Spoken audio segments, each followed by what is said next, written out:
Welcome to Extra Takes, hosted by Northland Church Senior Pastor Dr. Joshua Laxton. Join us each week as Pastor Josh reveals the rest of the story behind his sermons. We'll discuss how those who follow Christ can live out a biblical vision for the church in our world today. Well, hello, Northland family and friends. Welcome to another episode of Extra Takes. I am your co-host, PJ, along with Mateo Shiles. Or if we're in Brazil, Mateos. Mateos? Yeah. Nice. Yeah. Nice. Somebody was telling me, what were they telling me?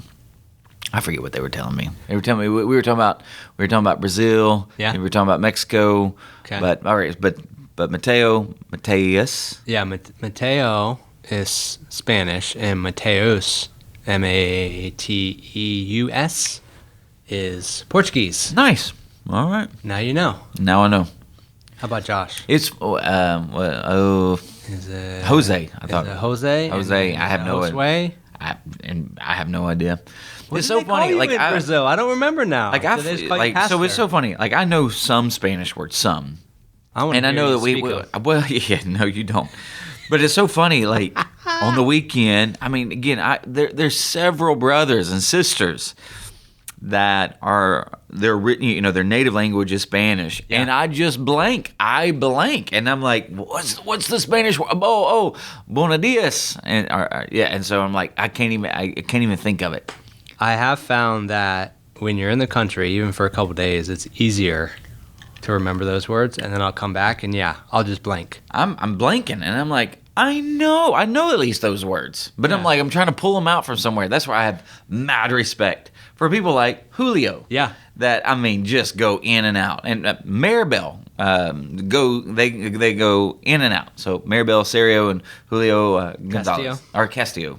Yeah, I know a Julio Gonzalez, Do you? but Julio Yeah. Castillo. Okay. Yeah. Anyways, Yeah, bilingual, trilingual. Gosh. Man. that's a gift. Bom dia. What's that? It's Portuguese for good morning, good Oh. day. Okay. See? Speaking in tongues. And I'm glad you can interpret. All right, let's get into this week, shall Do we? it. Or do you want to do a Spanish lesson? No, that's all Spanish I know. Oh, you're not gonna- Buenos dias. I'm not sure that's right. Gracias. Buenos dias. What? See, all right, let's move on. I barely can speak English. I mean, Buenos buenos dias. dias. And if you learn from me with my accent, it's not going to be good. So Wow. you learn from Julio. Julio can teach me. We have English and Spanish as a second language classes that Julio and his team put on. So I love it. yeah, in several levels. Level 1, level 2, you progress right through. Good. Yeah. One of these. So one of these days we'll get you in the class. I got to fit it in my rhythm. You do, and we'll probably, once we have a level lower than 1, we'll probably start you there. A level lower than one thinks. We're ending this podcast early today, folks, because Matt just said I was lower than a level 1. In Spanish, not in English. Well, English, you are proficient. I didn't even know about proficient in English, so All right, moving on. yeah. You know how good I am at transitions. So let's look at this week, Making Sense of Life. This is our Genesis series, and we're moving so fast through Genesis. We are in chapter 2. Well, not yet. Oh, that's right. Next week, we're in chapter Next 2. week. We're still in chapter 1 this week. Yeah. It's only taken us 2 months. It was a lot. I mean, I cannot believe how much there is. I mean, I always knew there was a lot, but that was it was helpful to go through, angle by angle. Yeah. And And I could have, and I've chosen to do work in chapter 2 and not chapter 1. okay. So I'm going to do Sabbath this coming week. Then I'm going to do work. Okay. And then actually, and I could do even more in chapter 2 because of man and woman, husband, wife. Sure, yeah. But I'm going to reserve that and those messages for the fall. So the fall, So right. there's like 2 more, maybe even 3, in chapter 2 and 3. So those messages in the fall from the How to Lose Your Family in 10 Easy Ways will be based in Genesis. 2. So I'm not going to do all of what I could do. Wow, this is the year of Genesis. It's the year of Genesis. Now, I mean, out of the 10 messages, I think 3, maybe 4 are in Genesis. Okay. When are you going to preach the New Testament? Yeah, you sound like my wife. I've been preaching the New Testament, and this coming week I'm going to show. Gosh, it's so. I mean, I'm telling you, it is so rich of how I'm going to tie in Sabbath. Really? Oh my gosh! Can't wait. Oh my gosh! We may talk about it. That happens sometimes. So this was March 22nd and 23rd, and this was life lessons from the Creator of life. So main point was embedded in creation are life lessons from the Creator. You gave us 5 life lessons embedded for your life, and this was very practical. Did you think so? Yeah, I think so. Yeah. You said that up front, and I definitely think so. There's a question in here. We'll get into that. So let me go through these 5 life lessons, and then we'll dig in. So number 1, life is a process. Pursue it and enjoy the journey. 2, if you want fruit, you need frameworks. I like that one a lot. 3, creation is a clock to help you create healthy rhythms. 4, if you want to be good, you need God. And 5, if you need a fresh start, put your faith in God. So let's start with those 2 introduction questions. They're here to stay. Can you begin describe this week's message in one word? Lessons. Was that easy? I was thinking about that. Life, Creator, lessons. That's it. Lessons. Lessons. Okay. And how about your biggest takeaway from this week? Biggest takeaway. I like this because it causes you to think every week. Man, this is a good one. Well, which one do I want? I mean, like the clock is huge. I mean, because I've been a firm believer now for years in systems and structures, and was able to at least kind of dive a little bit more into that, and even like granularly talking about even marriage. Like, have people thought about that depth of, like when we talk about chemistry or we talk about connection, you're talking about systems and structures. Yeah. Yeah, we do it without realizing it's in this framework. So, but I would probably say clock. That's been my biggest takeaway as I've studied Genesis. Like, oh wow, because again, it's not about these scientific origins. We want to try to fit Genesis into more of a Western Enlightenment, scientific mind, and it just doesn't fit. And you actually see, I mean, it's the 4th day, and there's this almost hinge on kind of that 4th day of the sun, the moon, and God puts it in there. Like when I said, "Let there be lights to separate the day from the night, and let them serve as signs to mark sacred times, days, and years." Like, He's putting it in there, telling you what these are. Yeah, they're to keep your time. Yeah, they're to be the clock. They're to be the rhythm. Yeah. And so he's telling you what they are. And so but in our mind, we've never lived in an area, or in an era where we had to look at the sun to see, okay, where we are with time. Right. I mean, we do because.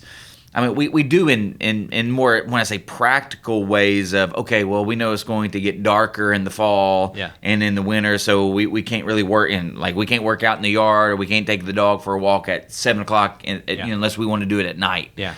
And now we can take the dog out at 7 o'clock at night, and it's not night anymore. So it's more practical but it drove their life. It drove We're a little more insulated. Yeah, so that was my big takeaway. The clock piece. Awesome. Yeah. Because I've talked about the goodness part, Now, another big takeaway, and again, it's from this. So this is where I'm like, be a student of God's Word. I didn't know all of this 5 years ago. I knew some of it 5 years ago. I didn't know all of it 5 years ago. So the other one is, when I put 111. Now, again, I just did that because that is the start of time. Yeah.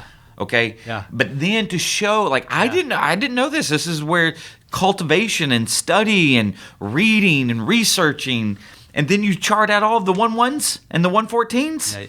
Yeah, I think you could tell that was newer for you because you got really excited about that. That's awesome. Yeah. That's fun. That's fun to hear about because you're giving us so much information every week, and I love learning more about what information have you been studying for years and now you're just repackaging it, and what information is just coming new and fresh. Yeah. So And the other one would be to be good, being God. Mm-hmm. I mean, that was something again, reading and listening to scholarly. And again, it doesn't mean just because I listen to and read a scholarly work that I agree with everything that they say. Which is why a lot of times I'm taking maybe some of the things that they're saying. Well, I wouldn't quite say it like that, but the idea of function is really the goodness. Is that they're functioning, they being elements of creation.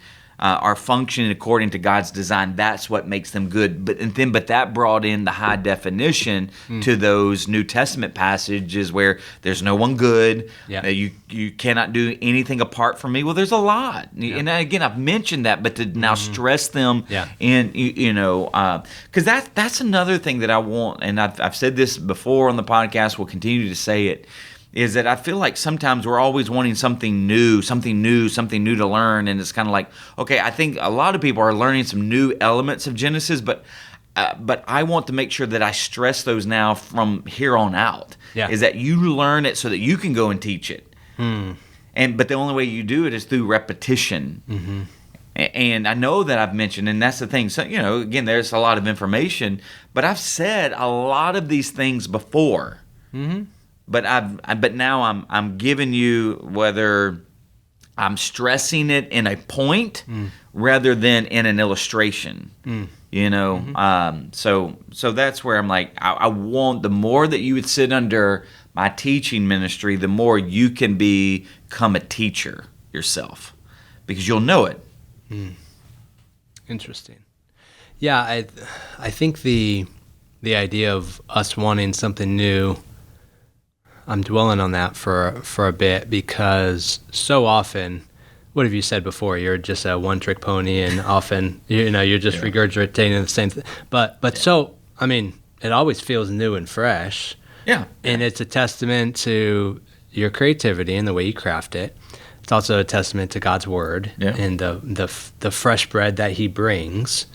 So even in a series where we're going over the same chapter over and over, every single week has felt new and fresh, and even when there's been concepts that we've experienced before, they don't feel stale. Yeah. Well, and I try not to, and I really do. I try not to look at what I've preached before. Like, so what's interesting about this coming week? Don't?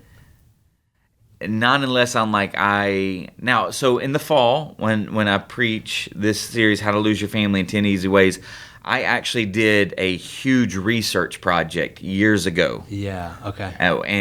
And so I'm going to use now. But here's the thing, though. I can see what I said in terms of research, because in some sense that research and doing the deep study of that, like, that doesn't necessarily change. But is there a creative way? But I actually was very creative even then, and I'm like, I might. We'll see how it comes. I mean, I'm not going to. It's not like I'm not going to approach it fresh, but I just know how impactful that series was, and then the 10 things that I'm like, man, those 10 things they stand the test of time. Still relevant. Yeah. Wow. No, but because I do, because I've been here 3 years and I've used Genesis a lot. Even in, I'll go back. Hey, remember, Yeah. But I'm never trying to go back, well, what did how did I say it? Because now I'm stressing it. So I don't even want to see what in some sense how I said it. Let me just stress, because it will be fresh that way. Now, if people come and say, if people start coming in and saying, man, you said the exact same thing. Well, okay, well, maybe I need to start looking back. But no one said that yet. Right, yeah. Yeah, so because I'm saying it in a different way, I'm stressing it now, or sure. Again, because I've talked about systems and structures, I've talked about rhythms, I've talked about the circadian rhythm. Now. So this coming week, Sabbath. Oh my gosh! So I did basically a devotional thought. For our New Year's Eve just video. Yeah. Okay, so all of that, I'm not changing that. Okay. But that's just one point. Oh, I got four other points this coming week, because this shows because all right, so yes, I actually see the corporate worship gathering as a time for the people of God to come together to worship God, but to learn His word. to digest, but then to take something. This is one of the things I actually love hearing. I had to go back and listen to it. Well, what do we do? You like that? Actually, well, because if you're really trying to learn something in school, what do they want? They give you homework. Yeah. You got to go back and think about it. And when you study for the test, you're looking at it again. You're looking at it again. So if you're like, because if you think, and this is where, if you think knowing God should just come naturally to you, you don't understand your Bible. Oh, talk more about that. That's fascinating. Because by our nature, we don't want to pursue God. By our very nature, we want to do what we want to do. And so now when you're learning about who He is, and when you're learning His Word and how His Word intersects your life and is supposed to be reflected in every area of your life, like that doesn't come naturally to us. We are pro-bent. We are in this posture and this proclivity to do opposite of God. So now when you come into corporate worship and you begin to dive into His Word, you're learning things that are contrary to your nature. And so it ought to make you go, man, I need to think deep. I need to think more about that. So I need to go home and I need to think about that. So if I'm just giving you some lollipop type stuff and some little whipped cream, that was really sweet and fluffy and man, tasted good. You don't think more because that sugar doesn't last long. But if I give you some meat and I give you something that you got to dwell on, man, that thing satisfies. And it satisfies because you got to think about it. You got to process it. Well, and often that meat, there's way too much to consume in a deep way. Yeah, and we've talked about this where like not all of it, is going to be digested as deeply as you know. And when then I go back and I'll just once again regurgitate this, is you have to understand that there is about 2,500, 3,000 people in a given week that's going to listen to that message. Mm-hmm. And sure, all 59 minutes maybe was not designed all for you. Maybe there was 15 of it that you went, oh my gosh, that's my big takeaway. And I need, because where you are in life, because of where you are in the process, that 15 minutes hit you. But that other 15 minutes may have hit somebody else because of the season of life that they're in. Mm-hmm. So you have to understand that that's part of the corporate worship gathering, is that God's people are there. And then there are some people who are not part of God's people that they're there, and in all of that quote unquote information, that information might be landing differently depending on the person and the season and the process that they're in. Yeah. And so this is why I'll always tell you, get over yourself. Is that all that 59 minutes was not for you, and I can promise you all that 59 minutes was not for me, but I can promise you all 59 minutes was for God. And so, but that's where, like, when I hear people that go back, man, I had to go back and listen to that. Yes! I mean, yes! Because when a teacher's teaching you, whether it's in elementary, whether it's in middle, whether it's in high school, whether it's in college, whether it's in I got to go back. I got to go back and study that. I got to dig a little bit into how does that what do I need to do with this? And the fact that they're thinking about that means that God's working. Awesome. So, yeah. You get a little excited about that. That's good. Yeah. I'm going to have to go back and listen to that. Yeah, go back and listen to that. Well, so think about it. So this goes back to, all right, you ever heard of the obviously you've heard of the term regurgitation. Mm-hmm. Okay, cows do that. Yeah, they chew the cud. So they chew, so they spit it back up. Yeah. Chew it, and then they swallow it again. Yeah. Okay, that's actually what you ought to do with the word. Is that you can't get all the nutrients out of it the first time. No. Or the second time. Or bring it back up. Chew on it. It's kind of gross, but okay. I'll remember it. Yep. You're welcome. So let's look at life lesson 1. Okay. Life's a process. Pursue it and enjoy the journey. So one of the things I thought of is we actually both had a kid birthday this Sunday. Oh, yeah? Caleb, 19. Yep. Kate was 7. Same day. Same day. I think we probably celebrated a little differently. Yeah, he wanted sushi. Did he have a theme for his birthday party? No theme. So funny enough, My nephew, who lives in Maitland, he turned 19 as well. Okay. And when we were FaceTiming, we asked him that. Hey, Ryan, what's the theme of your birthday? And he started laughing. He graduated into kind of adulthood. Yes. So Kate's theme was mermaids. Oh, nice. And on Saturday, she wanted to change the theme. Oh. I wanted to. I said, no, you can't change the theme of a party the day before. Right. So she was stuck with mermaid. Yeah. But we went to Gatorland on Friday, and they both got to sit on a gator. Nice. Have you been? Have we talked about this? I've never been to Gatorland. Oh, you got to go. Never been. Where's that at? It's off of OBT in Orlando. Okay. Yeah, you got to go. It's like an old Florida experience. Okay. Gatorland. It's a cultural experience, I'll tell you is that. it? Oh, Okay. yeah. Yep. Nice. You may feel right at home. Why would I feel right at home? I mean, rednecks? Yeah. Oh. Pardon those rednecks out there. I was going to say country. Oh, well, I am that. And, There you go. You know, there was elements. Growing up, I was a redneck. No, hearing your accent, they'll say, "Come to the show." I'm peeing on a electric fence. I'm So- shooting cows with BB guns. I mean, that's So I wanted redneck. to bring that up, but I didn't. Yeah. You're being serious that it shocks you? I'm being serious. Yeah. Yeah. I had to think deeply about that one.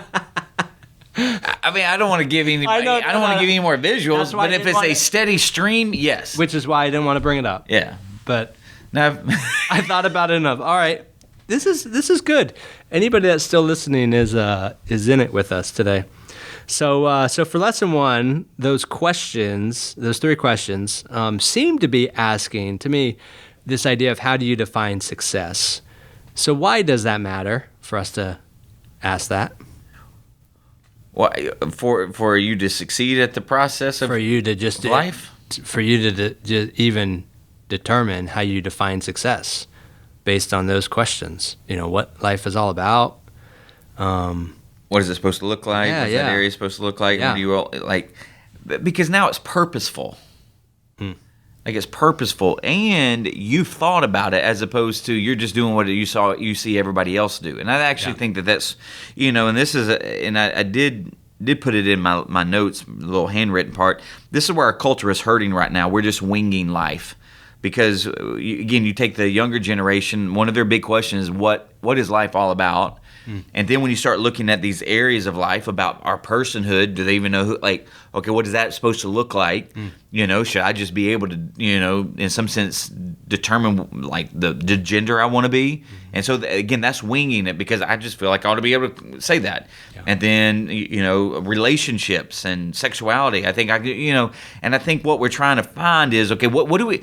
Because you have a generation or kind of this now present culture that looks at the previous culture and they want to reject a lot of the things that they see from their parents and their grandparents, and they're like, well, let's try this. And it's kind of like, okay, let's go back to the drawing board. What is life all about?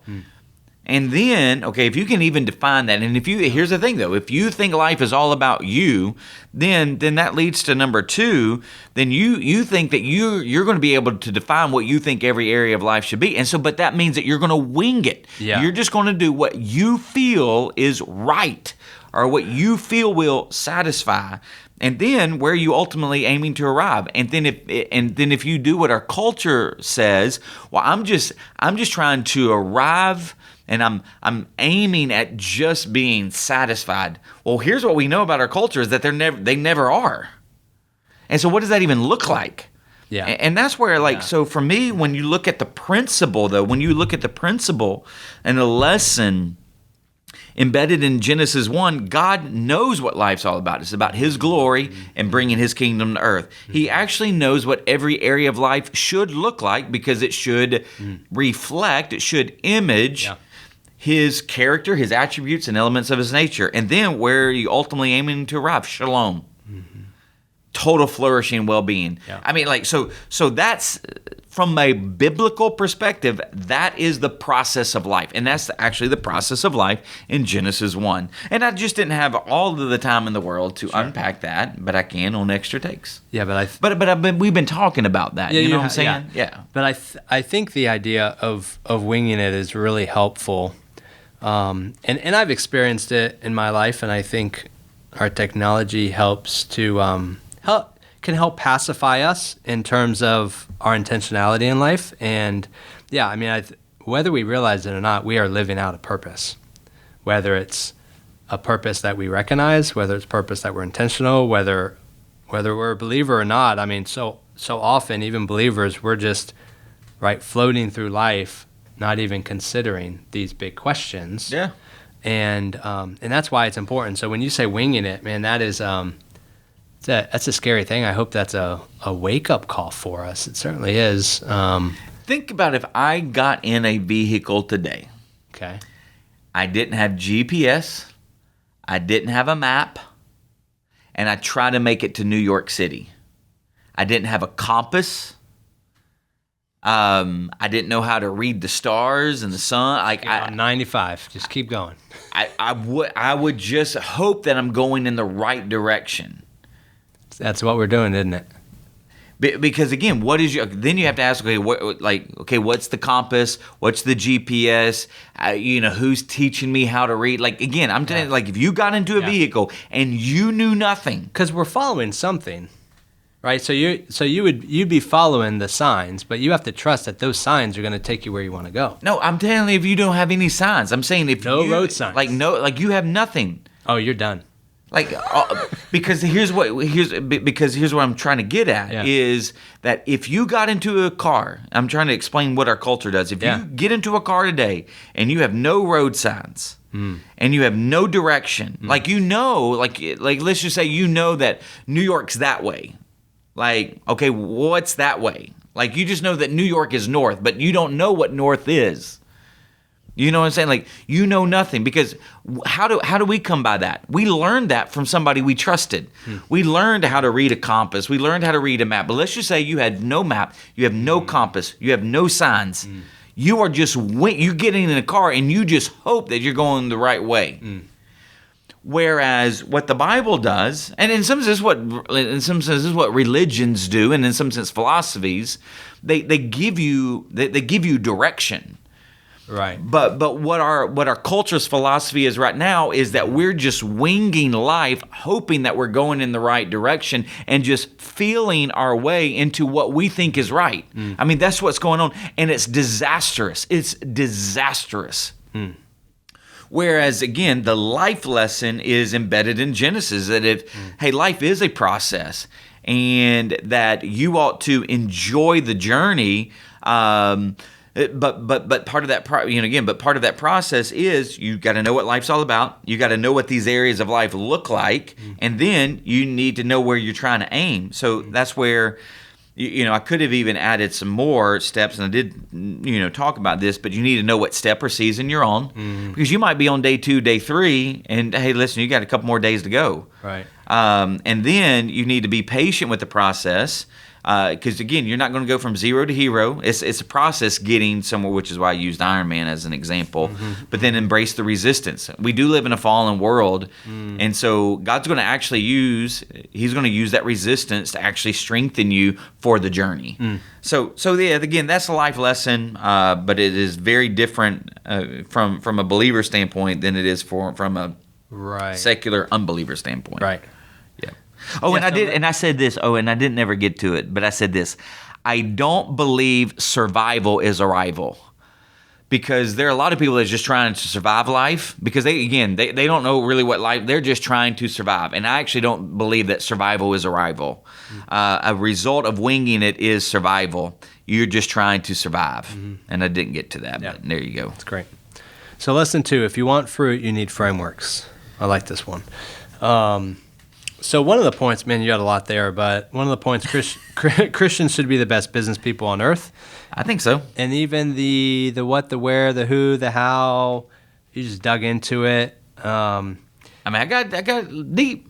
You did. My sense of this was this possibly made some church folk uncomfortable. Wow. In terms of, what are we talking about here? Just give me the spiritual things. Where other people that maybe are like, it's like, those are things that I worry about during the week. That's a Monday through Saturday problem, right? I'm here for my spiritual fill, right? Where others go, we can talk about this stuff on Sunday. That's the stuff I deal with all the time. That's the stuff, that business stuff, right? That family stuff, that marriage stuff. I'm worrying about that on Monday and Tuesday. We can talk about that here. So I think I specifically that point, and maybe this whole message, because of how practical it is, I think it potentially reached a person that isn't always into the deep spirituality thing, but just trying to like figure out how does God fit into my life, right? To put it that way. Not even at the point of like I'm following Jesus in all my life, but like how does all of this fit? Well, so again, apply. And I just didn't. Here's where I didn't want to be repetitive. I wanted to be more practical. Okay. I could have been repetitive and said, "What is God doing? He's wanting to create a kingdom. He's wanting to create a temple kingdom. Got it. That's what He's wanting to do. That's His model. Right. Okay. So here's all the elements. Here's all of the structures that I need in the kingdom. Right. Okay. Then I got to figure out where I'm going to put it. Yeah. So He creates the space. Yeah. He creates earth. Yeah. All right, and He makes sure that the inhabitable space of earth can accommodate His kingdom. Yeah. Then He's like, okay, who am I going to get to lead this? Okay, I'm going to actually create human beings, and I'm going to give them roles and responsibilities, which we talked about. We talked about, a couple weeks ago. Adam was a king or a prince. He was a prophet. He was a priest. Yeah. Okay, so and he's a husband. You can get into it. He's a husband too. Like here's his roles. Here's his responsibilities in each of those, so that he could function and flourish in the structure and system that God's designing. Okay, and then values. And then we talked about values of God. Here's His character. Here's His attributes. These are His values. Yeah. Okay, Yeah. So now when you put them all together, though, and you put them into a practical setting, okay, family units. Okay, did you know? I mean, I think people realize now. So divorce is on the decline in America, and here's the reason why divorce is on the decline. You know why? Less marriages. Less marriages. People don't. We don't need that structure. Well, It's an old institution. It's an old institution. That's just a social construct. Okay, so less people are getting married, which is why the divorce rate. But the divorce rate is still between 40 and 50%. I can promise you that the reason why many divorces happen are systematic and structural.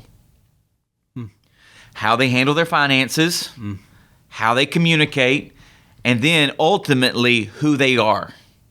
Because I went into it, are you mono-faith or you multi-faith? Yeah. Okay, so I mean, I hear so many people, this as well.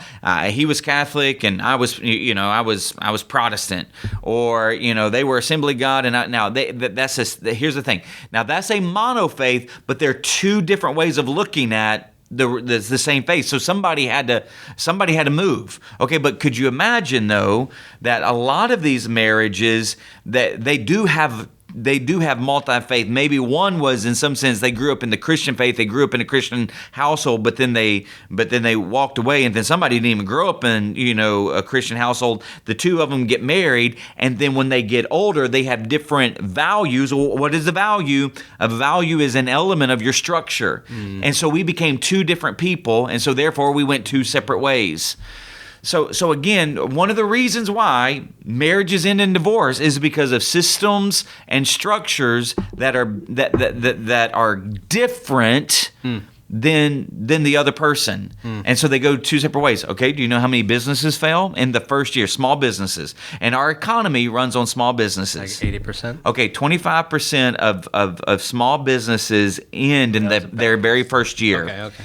By year 5, 50%. So the first year, 25% fell. By year 5, 50% fell. Okay. By year 10 to 15, 75, 80% fell. Wow. Okay, again, without even going through all of the details of that research, I can promise you that most of them will fail because of systems and structures. Yeah. That they have not thought deeply about their finances. They have not thought deeply about their model. They got in over their head. They're wore out. They're burned out because they have not streamlined processes. You have to think thinking deeply about systems and structures is a biblical life lesson, not a secular one. That's what I was getting at, Yeah. right? I think we come into it thinking it's secular. Like I was talking, the whole sacred-secular divide, and what you were opening our eyes to is like, no, these are the things that God cares about. He cares about. Like, so I was talking to a retired pastor this past weekend. He was at Northland, and we were talking after the 11 o'clock service, and we were talking about in the 70s, 80s, 90s, early 2000s, because of the seeker church movement, there was a lot of conversation around, church operating like a business with business principles, and a lot of church people rejected that. Oh, God's not a business person, and the Bible's not a business book. And you would be right. The Bible is not a business book. You would be right that the Bible is not a leadership book. And then what I began to see when I did a deep dive in mission is that God is creating a kingdom where He is the king, where He leads, and He's actually given human beings and empowered them with dominion and rule, which means that we ought to be leading. So leadership actually comes from the Lord. And then when you actually look deeper, is that, okay, oh, wow. Oh, yes, systems and structures and processes, all very much part of the Lord. And so now that's why I've created a theological framework for understanding leadership after the image and likeness of God, and then also created a theology of organizational leadership from the theology of creation.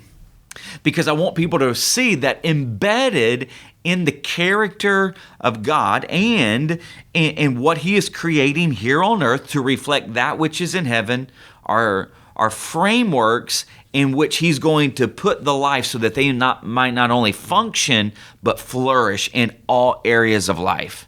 Which is why I said that you ought to be asking yourself, what is the best model for flourishing? So what is the best family model for flourishing? What is the best space for flourishing? And that's why you have to even think about financial, because again, part of what separates or causes friction in marriages is finances. How do we set up life, not so that we get all of the materials that we want, but that we flourish financially.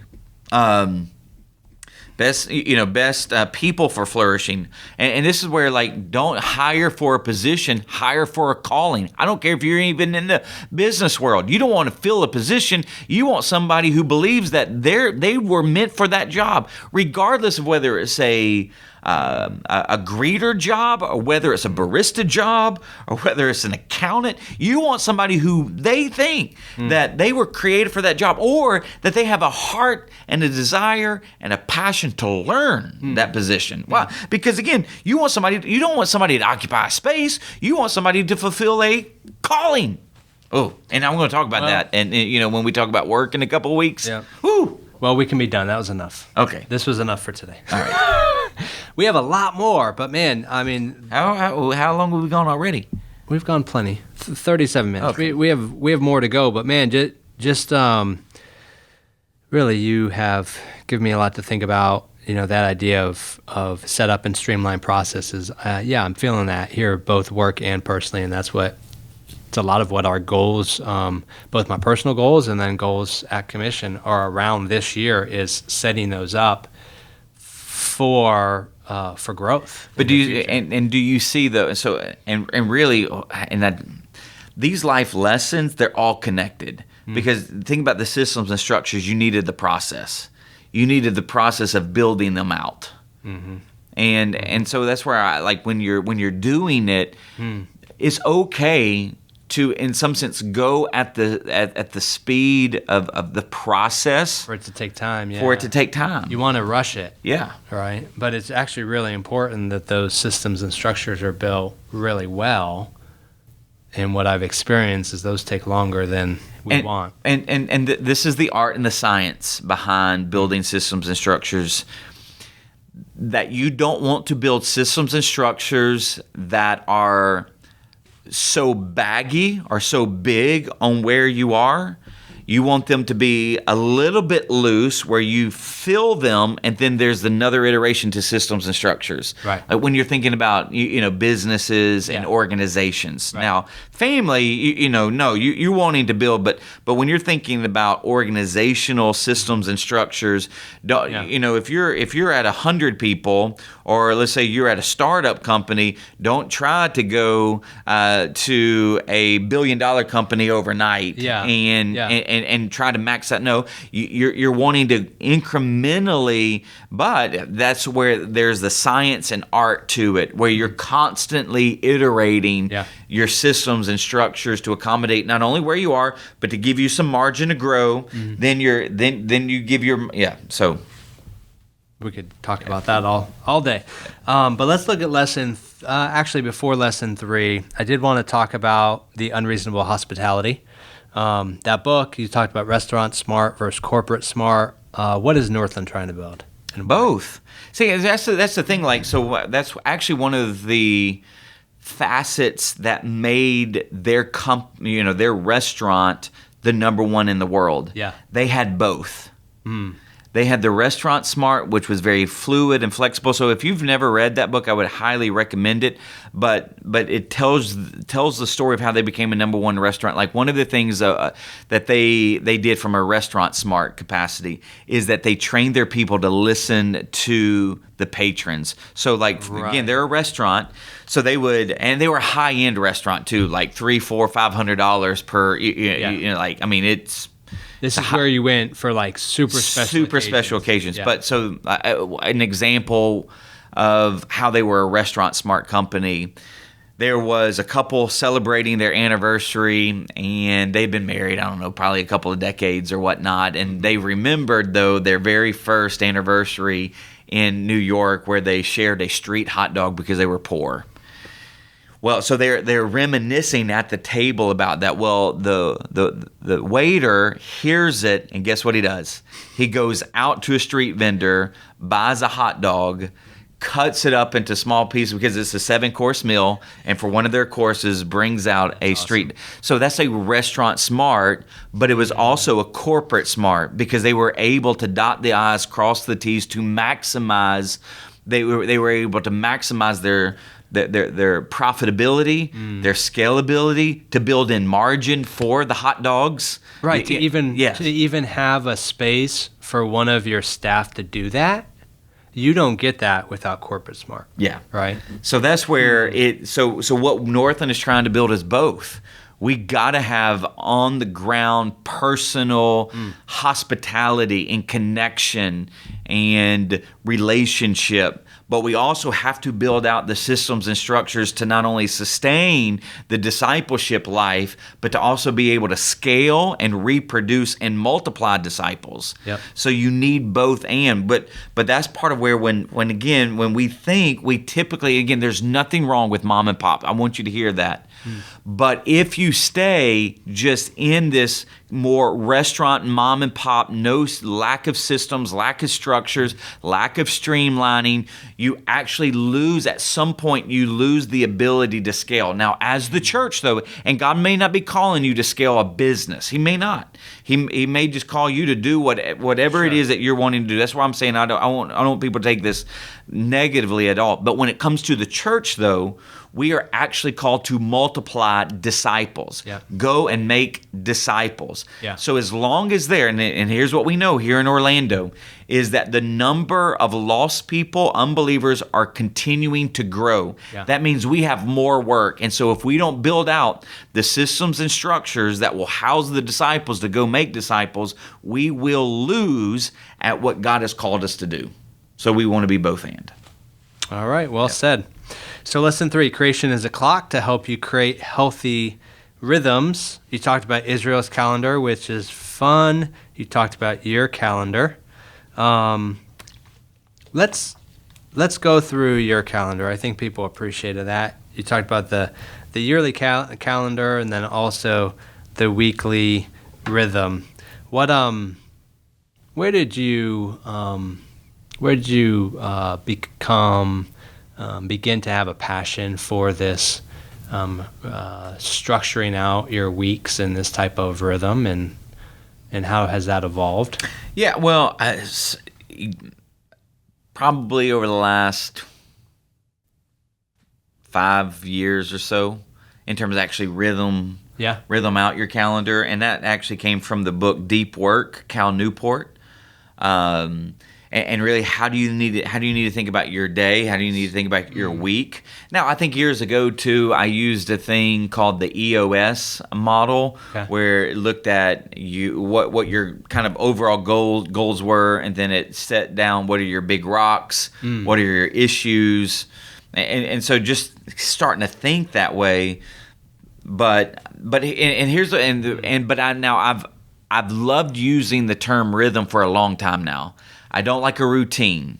Yeah, a routine means like it's like rut. Yeah, I think routines lead to ruts where rhythm has an ebb and flow, and my week has an ebb and flow. Yeah. Now I'm not the best at it. I think I shared that I'm not the best. Like my wife is so funny. I came home and she's like, "I wanted to stay up and go liar." And I'm like, when I was going over my calendar, because she's like, "You take meetings when you should not," and that's what I wrestle with, because I don't want people to think that I'm not accessible or I don't like them. I mean, I had a couple leave the church because I couldn't get to dinner with them, and I hate that, and my heart breaks. But I also know I'm one person, and God has not called me to be a superman. God has called me to be a godly man. And part of the godliness is knowing when to say no, knowing when to say yes, how to rhythm out my calendar, how to empower other people. Because here's the thing: if I'm building if I'm being used to build God, if I'm a tool that God uses to build His church, then I'm just a tool. I'm not the tool. And then, and if I'm a tool to build God's church, then I don't build the church on me. And so if people see that they need me, then I'm actually part of the problem. It's limiting what God can do. Right. And so I'm still trying to figure out. I did say this. I'm trying to learn. Please, seriously, please pray for me. I'm trying to learn to be a bigger church pastor. I'm trying to be a restaurant smart pastor and a corporate smart pastor. But I can't go to every table. You know what I'm saying? Yeah, I think most pastors would want to be. The reason they're called into pastorate is because of them wanting to be restaurant smart, right? Yeah, and I think this is the rub. But when you look at Moses, and you even look at Paul, and I'm using both Old and New Testament examples. Do you think Moses knew all 600,000 men? Do you think he knew all, million and a half people? No. I mean, but now, in some sense, all million and a half, knew him. Yeah. But he could not personally engage, which is why, and I'm going to be talking about this in the work message about just Jethro and what Moses, because I don't want to get ahead because we're already, it's just so really, really, really cool. Yeah. I love because you're working on this week's message, but this is 2 weeks message. Oh, okay. It's not even I love it every week because you're especially when we do it on Tuesday or Wednesday, you're in this prep mode, and you can't turn it off, right? No, because I'm trying to flesh it out, right?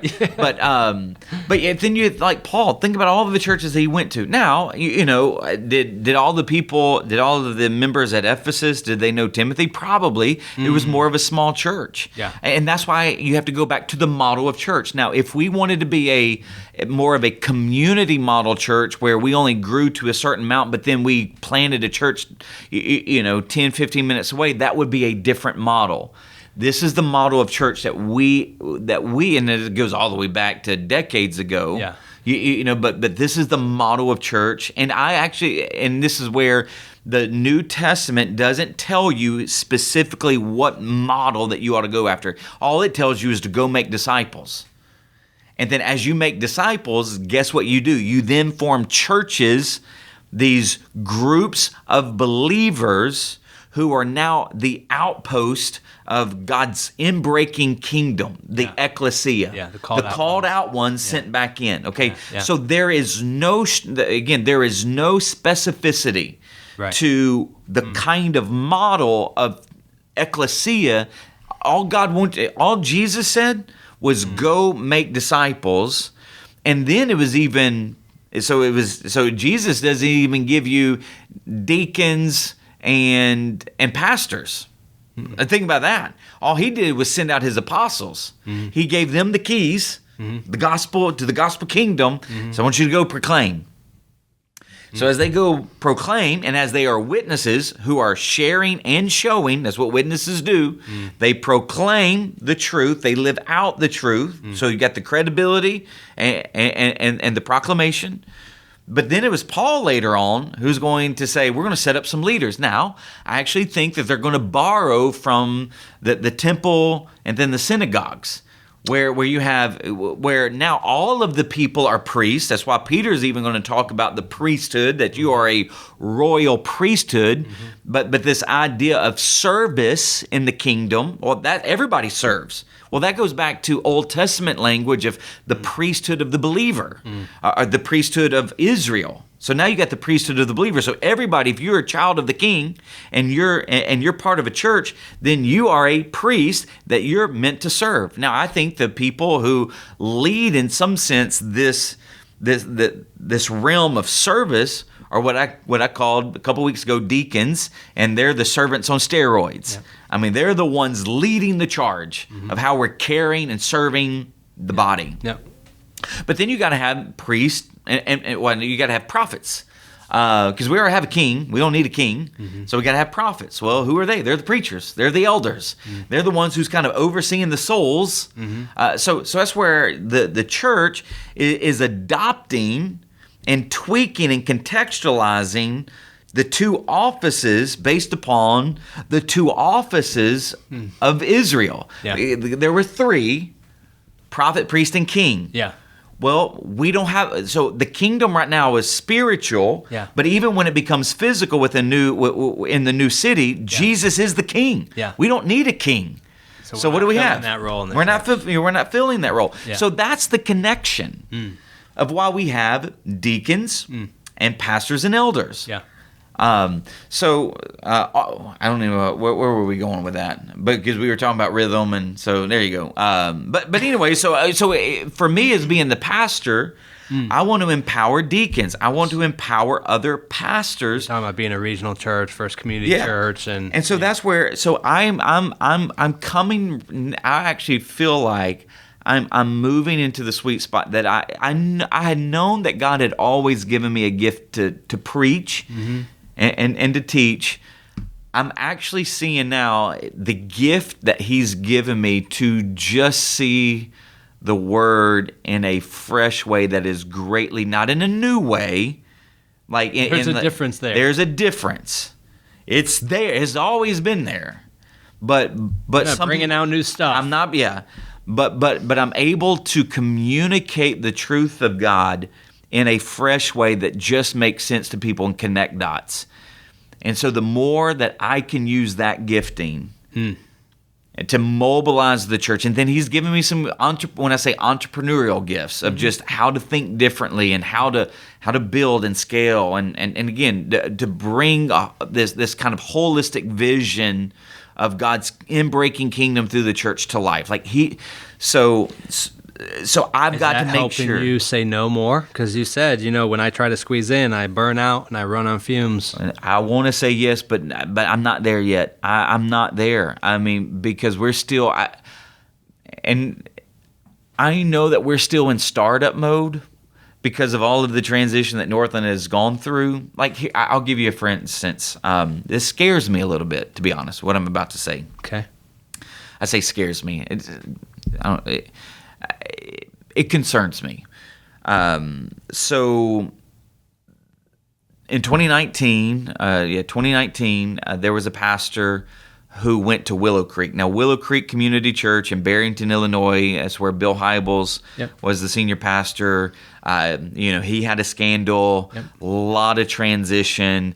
They go down, they go from like 20,000 on average attendance with multiple campuses down to less than 7,000. Now, that's a huge drop, right? Okay, so the guy, Dave Dummett, who's been there, I read this past, actually read yesterday where he stepped down. No scandal, no anything, but one of the reasons why he said he stepped down, he's tired. I mean, could you imagine that comeback? And then now they're at 9,000. They're now, they're moving towards, health, and they're, again, growing, financially now healthy. But that 5 years that he's like, man, I'm tired. I needed to do something. So one of the things that I want to make sure that because I do want to be here, like I believe with all of my heart that God has called me here for the long haul. But I know that part of that long haul has to be seen as a rhythm and a process. Yeah. And so if I don't rhythm out myself well, and do not say no when I need to say no, and say yes when I need to say yes, and only by the Spirit's discernment, not my flesh. Because my flesh would want to say yes to everybody, because I don't want to disappoint anybody. Then that's going to be the key. And so that's where I'm like, I know, because I don't want to say in 2 more years, man, I'm just tired. Let me just go and consult.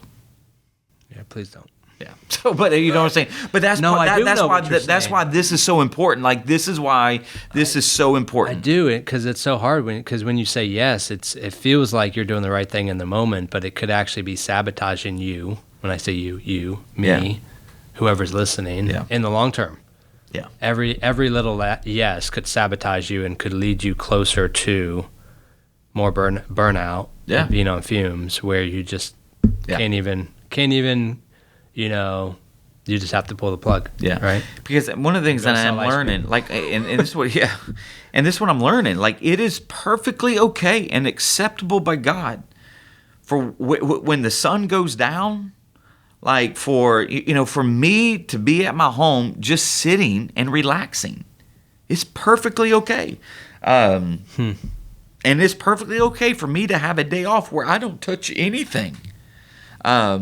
And I don't need, and so this is part of the reason why I would say that if you are like me and you say things like, I don't have enough time, where did the time go? I wish I had more time. Yeah. What you're saying is that I have not stewarded the time appropriately that you've given me, because He's given us everything that when He embedded everything, the sun, the moon, the stars, to govern the day. That was how He wanted you to. That's how He wanted you to see us. How He wanted human beings to see. This is how much time that you got. This is what you got. Yeah, that line, what you just said, what I wrote down for that, it helped me see. I think those questions help show us how well of a job we're doing as a steward, and it shows us and it reminds us that this is a gift. This idea of time, it's a gift for us to steward. But oftentimes, I think we just think of it as a resource that we own to use however we want. Yeah.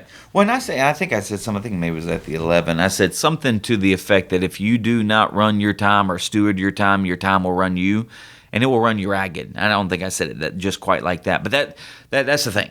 Like, if you don't rhythm out your time, the time will run you, and it will run you ragged. Yeah, that resonated with my wife. Yeah. I mean, that's the idea of winging it. Yeah. If you're winging life, that's what's happening. Time is just running you. Yeah. Well, and this is part of where, and this goes into even different jobs. Okay, so there's certain jobs, like let's just say service jobs. You have a service, so there's going to be a rhythm to there's going to be a rhythm that for 30 minutes I got to clean this section for 30 minutes, but you're rhythming out that. So you're rhythming out, and then, but when you look at your entire life, that's why what you saw was my work week, but in my, so now in my rhythm though, I know where I'm going to put my time with Jesus. I know where I'm going to work out. Yeah, because what we didn't see is like the rest of that time isn't family time, right? Because it also includes working out. It also includes all that other stuff, right? Yeah, so Jesus. And, I mean, but I would actually if this is new to you, I actually would highly recommend you to rhythm everything out. All of it. Once you go home. When you're going to have time with Jesus, and if it's only, again, I'm not saying this, if it's 3 days a week, hey, make sure you with Jesus 3 days a week in terms of the word, because rhythm it out. If you're going to work out 3 days a week, rhythm it out when you're going to do it. And then, because your Wednesdays might be a different rhythm because of maybe your work schedule. And so maybe you have to rhythm out working out or walking the 30, 45 minutes in the afternoon. Rhythm it out. Mm-hmm. And then be mean about it. Now, and then only slightly accommodate when things that are a priority, hey, man, that's just going to trump it. I got to do it. And so, but then you go back to it. So be mean about that rhythm. Now, that's why I love showing the Israel calendar. I mean, that was their calendar. Now, we will talk about, this coming week with the Sabbath is they didn't Sabbath very well. They didn't do any of that very well. Well, that's true. They didn't do the Passover very well. They actually did not observe the Passover for a significant amount of time. Really? Yeah.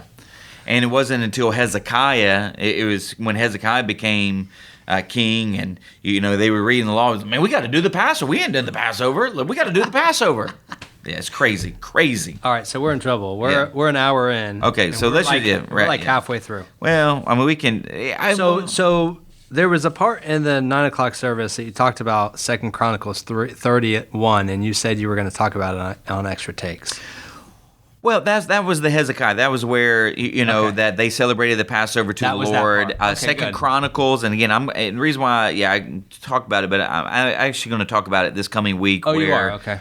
Where they didn't observe the Sabbath, right. And I've said those things before, but to actually put it within the context now would be great. So, all right. Yeah. So check now we move off. on.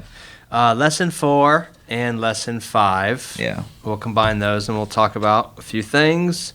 So lesson 4, if you want to be good, you need God. In lesson 5, you need a fresh start. If you need a fresh start, put your faith in God.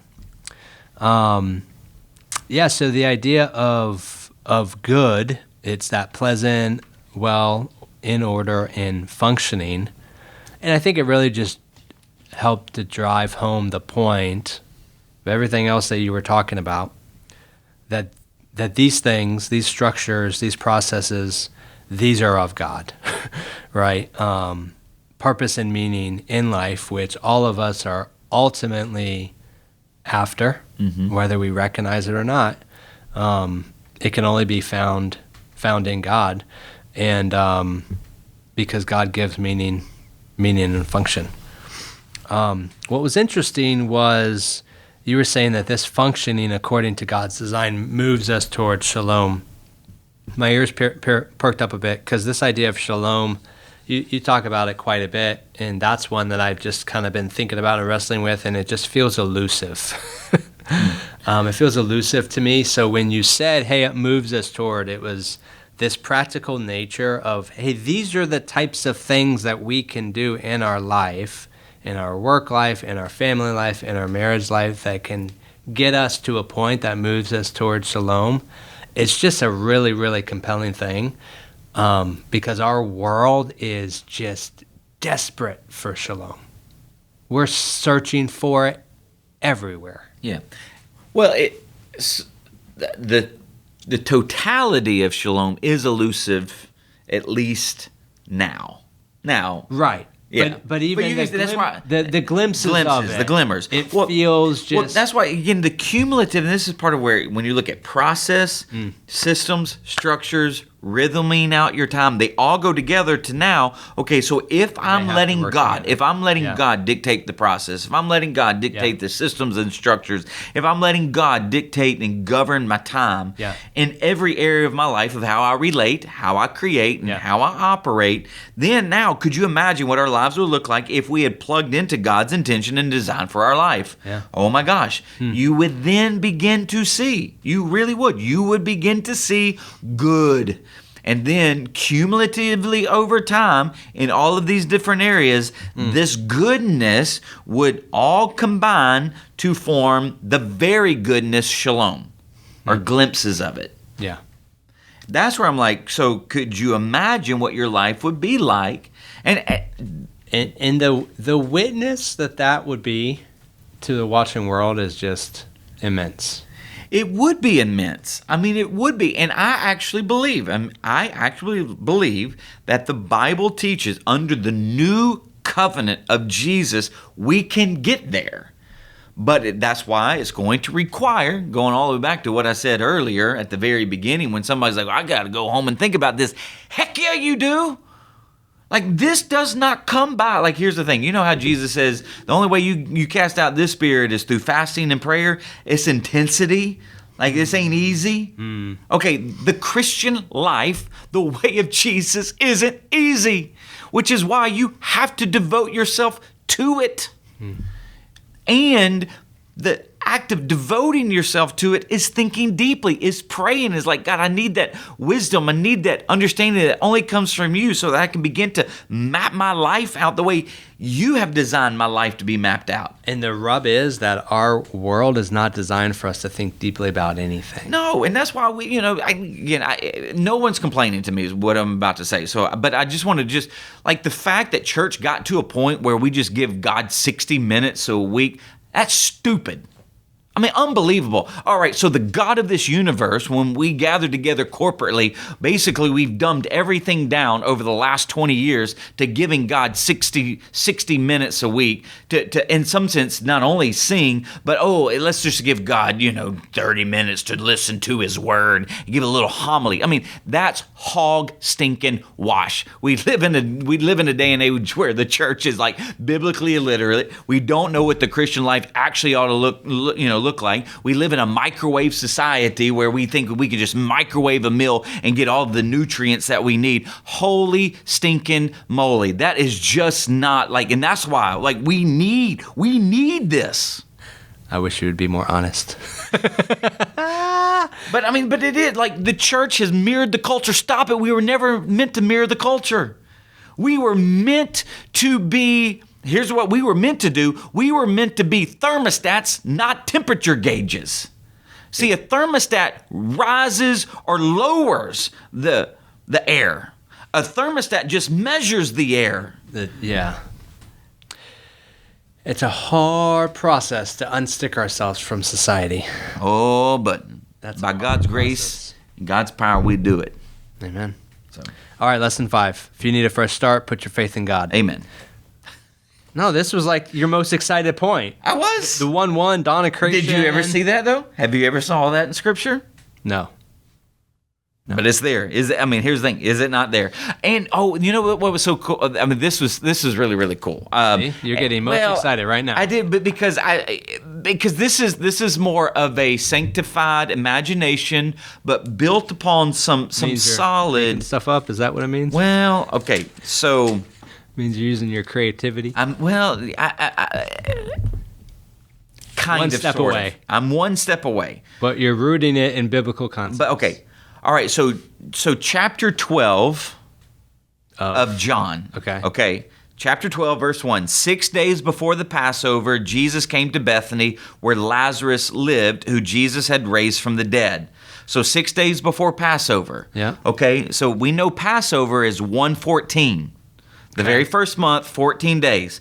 So a week before Passover, he's coming to Lazarus. But you know what happened in John 11? No. That's when he raised Lazarus. Could it be, so this is my sanctified imagination, could it be he raised Lazarus on the first day of that first month? Signifying that because it's in John 11, what does he say? That I am the resurrection and the life. The one who believes in me will live even though he die, and whoever lives by believing me will never die. Do you believe this? And that's when he raises Lazarus from the dead. So could it be a week earlier that he raised Lazarus from the dead, the very first day of the first month? 6 days later, he's hanging out with Lazarus. Wow. And then a week later, he is the Passover lamb. All right, that's pretty good. That's pretty good. Boom! I mean, again, it could fit. I mean, because it does say, so in chapter 11, we read, as is after he had raised Lazarus from the dead, there was a group of people that says, if we let Jesus go on like this, everyone will believe in him and the Romans will come and take away both our temple and our nation. So from that day on, they plotted to take his life. So that's where when you look at this 1-1 stuff, that's a pattern. And that becomes a lesson. And then when you look at, again, what Jesus is doing, it was all tying into this whole idea that if you need a new beginning, which we do, you actually need to look to God. He is your new beginning. So, yeah, that's why I wanted to say it, but I'm like, no, because I don't want. There wasn't enough, so you can do it. There's a little bit there because he's 6 days before. So. So for your final thoughts, you gave questions. You gave 5 questions. Each of those questions related to the 5 lessons. Yeah. I didn't get that in the moment. Oh, you didn't? Oh. I mean, I don't know if it was because it was fast or what. I mean, I appreciated the questions, and I was thinking about the questions, and then when I went back, I was like, man, he connected each of those questions. That's pretty good. So where are you in life's progress? Are you progressing or process? Are you progressing or have you regressed? I mean, can I just say, if you, here's the thing, if you're not progressing, you are regressing. That is just the natural flow of human life in a fallen world. Sure. And that's why marriages work. And that's not an easy vocation thing. is work. Yeah. Parenting is work. Yeah. Becoming who God wants you to be is work. So if you stop at any point in any area, because you will regress. Progressing in one area and regressing in another, and that can be a hard reality. Yeah. Next is, where do you need more frameworks, systems, or structures? I think all of us need way more than we probably have. Right. Maybe I'm just speaking for myself. How's your time management, your daily, weekly, monthly, yearly rhythm? For me, what I found is the consistency is a real challenge. It's one thing to have a daily, weekly rhythm, monthly rhythm, and then whatever happens, a wrench gets thrown in it, and you just get So this is one of the things that I loved about Israel's calendar. They did have more of a restful season. Yeah. But more of a preparatory season, so wasn't as intense. Yeah.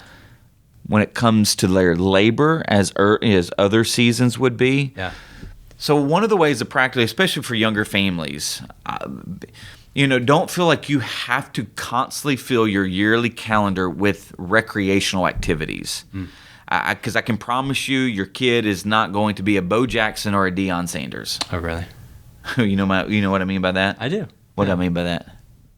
Well, like a professional. What? Oh, no, but go deeper athlete. though. Yeah, well, but playing 2 sports. Yeah. Okay, let's just say. I mean, again, 1% of athletes, become a professional athlete. Let's just say your little Susie is just a rock star basketball. Okay, let's just play basketball, but have a restful season.